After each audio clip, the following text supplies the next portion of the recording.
it shows that other people, other companies, if they come to the market, then we can have bigger names on the market. Yes, it is true that with the 25% holding on the market, if anything happens, the market will reflect on the market automatically. If Dangote cement shares drop by 5%, then the market will have dropped by almost about 1% or thereabout. So yes, but it's not something negative, it's positive. It also encourages other people to come to the market. It also diversifies and changes the profile of the market. Before, we had all the banks, consumed over 64%. It was not an issue. It was an issue, but it was not something it wasn't something that you needed to be talking about it every day.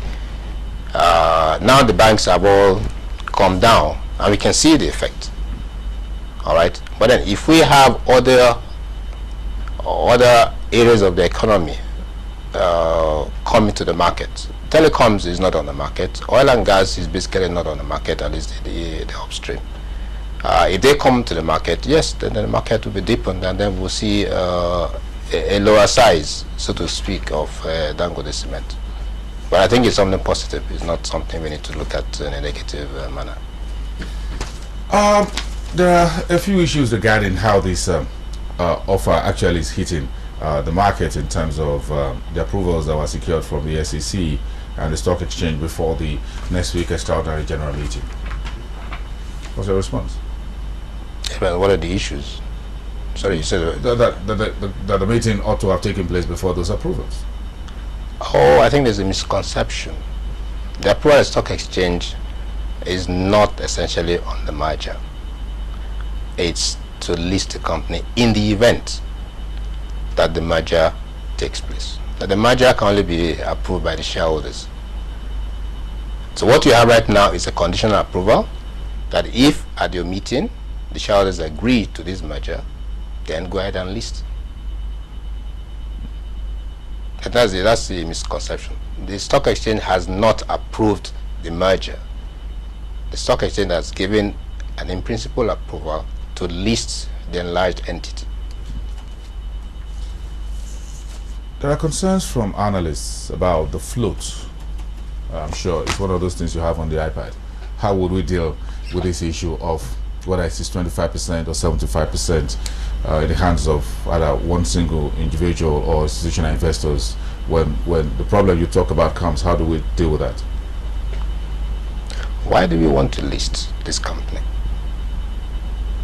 Today we own, as Dangote Industry, we own close to 96%, 95.something% of the business.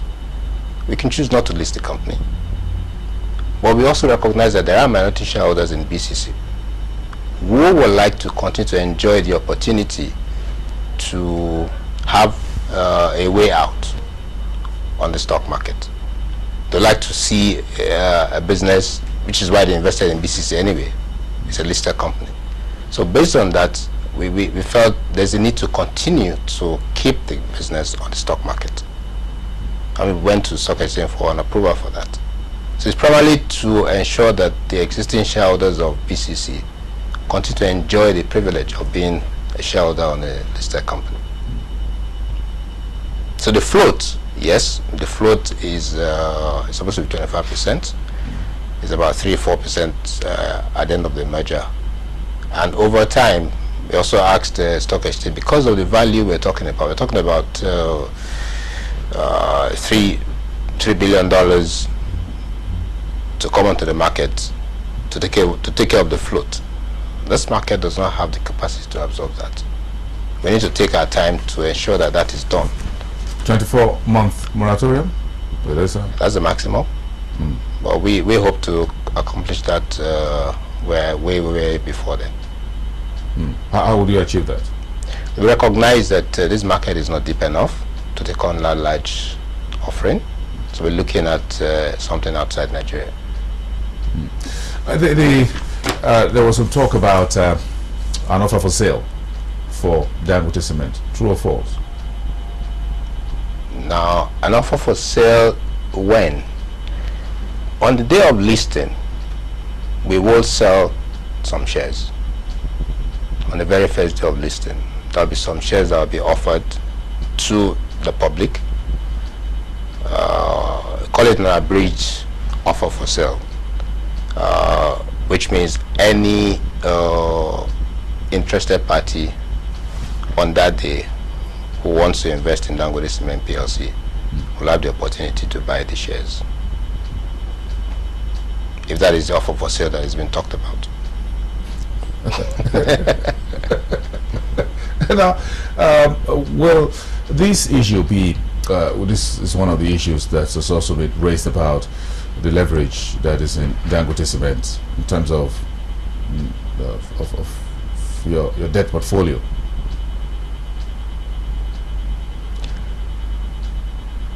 Therefore, the debt in Dangote Cement today is just $350 million, with also some other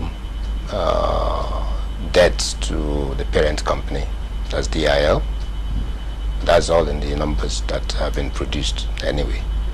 But for a business, it's more efficient to have debt on your books. It's a ratio that is key. So I don't see that as an issue. The ratio of this is very insignificant. You're talking of a business that is that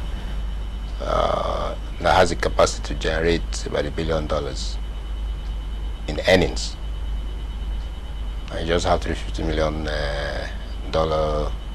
loan. Is nothing, really.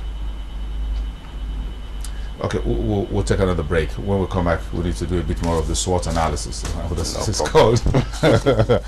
Kunle Alake from Dangote Industries Limited, the Chief Operating Officer, with a special edition of the program for you. Be back. Stick around.